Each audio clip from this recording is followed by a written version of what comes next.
Okay, so we've stepped out of the classroom. I always loved those classes when the teacher would say, let's go sit on the quadrangle or out in the square and have our class. And for some reason, I always learned better when I was outside. So here we are. I just want to take a minute to put sort of an ACOA into context. Basically, what worked as a child is now being used as an adult isn't working. For instance, adult children of alcoholics in the homes learn to monitor the family, monitor the whole climate, and then they engage in behavior that's designed to sort of minimize the chaos that they live in and the conflict. That is such a part of these families.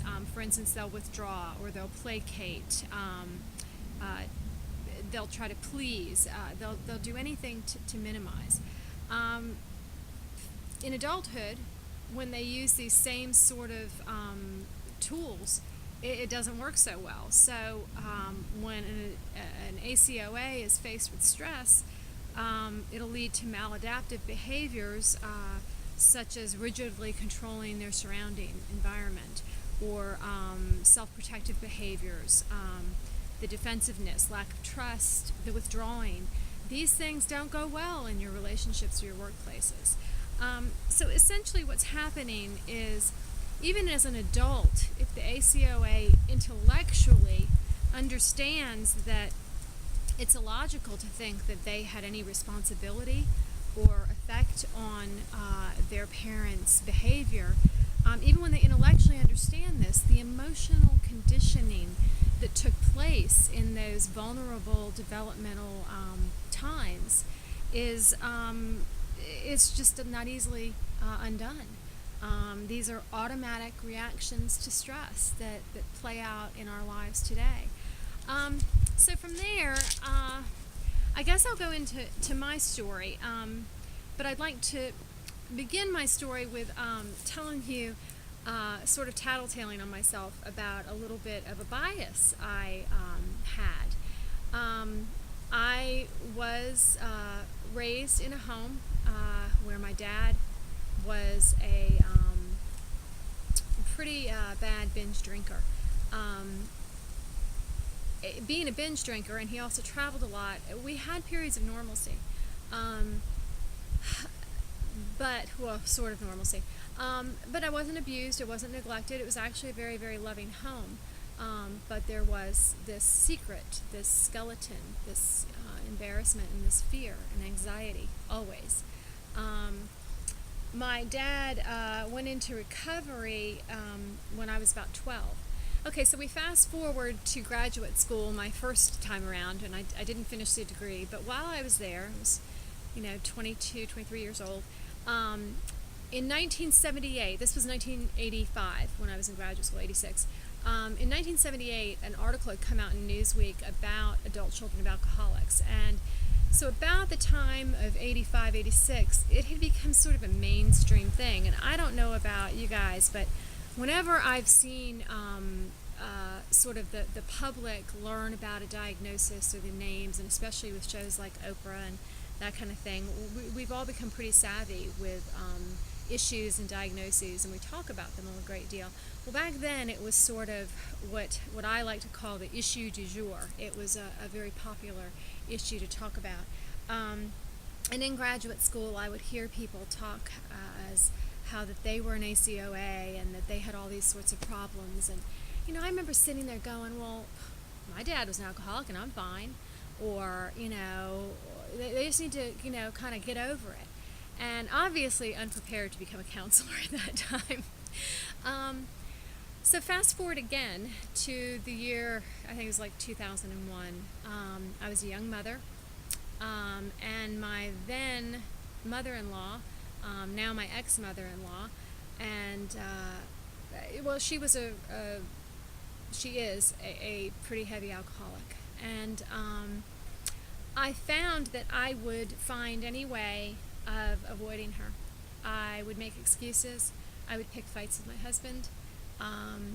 I was just very, very uncomfortable. finally, on one of our, well, it was the last family beach trip, it all sort of came to a head, and I just bided my time until I could pack my little girl and get home.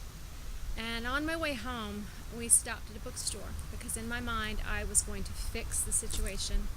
And I sat down in that bookstore to find books to help these two kids, my husband and his sister, to deal with their denial about their mother. And I started reading.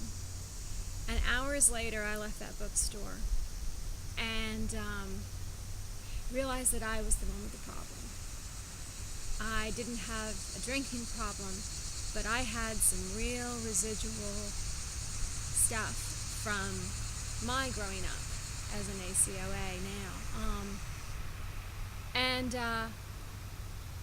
Just the realization that this was affecting me, and this was affecting my relationship with my husband. It was affecting my anxiety level, my stress level. Just that alone helped me. And so I read and I educated myself, and I learned some tools about self-talk and that kind of thing. And that really helped the situation. Thankfully, I don't have to deal with her anymore. So then I'd like to give y'all one more sort of example of how being an ACOA, even with all of my knowledge and time and healing, how that has sort of, how it still affects me to this day in my relationships. As a little girl, my dad, like I said, traveled a lot, and every time he would call, and my mom would talk to him on the phone. He'd usually be in Germany, over in Europe, and my mom would talk to him. He'd hang up the phone, and we would look at her and we'd say, "Is he okay? Is he okay?" You know, meaning, had he been drinking? Was he coming home drunk? What was our life going to be like when he walked in the door? And so I would sit there and watch the door, and I'd be watching TV in the den, and I'd hear the garage door go up, and I would walk over, because we had to walk over back then, and turn the TV down, and I'd come back and I'd sit, and I would just keep my eyes on the door. And I could tell in less than a second when I laid eyes on him if he had been drinking. I was so good, so vigilant, so responsible for determining our future. And I could tell just by, if he had his trench coat on, he'd been drinking. If he had his glasses on, he'd been drinking. If he spoke to the dog in a certain way, he'd been drinking. If he held his hand on the doorknob a breath too long, he'd been drinking. And the moments that I would realize that he'd been drinking, it was as if the room went dark and listed. And then if I realized that he was only just sick from having been drinking, it would just be like a cloud, because he'd be barking at us and yelling at us to get him this and get him that, and saying that he had had a flu bug or something that we knew not to believe. And then if I realized that he was sober, it was as if somebody had given us a 3-day weekend. You know, we didn't have to go to school till Tuesday. Okay, so how does that affect me now? It's amazing how I sum people up, how I can look at people and just very quickly see so much. I guess it should help me in counseling. But in my relationship now, I'm in a long-distance relationship, and my boyfriend is not a big drinker at all, but he does enjoy a cocktail after work on Friday. And it's funny, we spend a lot of our time on the phone being long-distance, and if I hear in his voice that he's had a drink, I get uncomfortable. I want to get off the phone. And so we've talked about this, and I've told him, I said, look, why don't you just tell me, start off a conversation with, hey, hon, okay, I've had a martini or I've had a margarita, and then I'll know who I'm talking to. I just need to be able to know who it is, and I don't know why. And in the beginning, it didn't really cause a problem for us, but it made him defensive. It made him thinking that I thought he had a problem, which he doesn't. But, now he understands, he gets it. But it was difficult there for a while. So that's just sort of how it can affect you even today.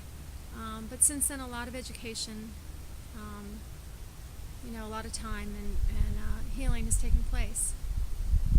That's my story.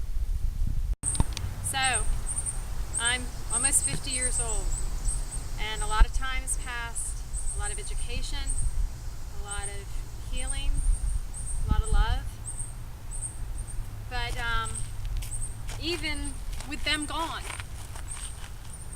recovery is it's always a work in progress.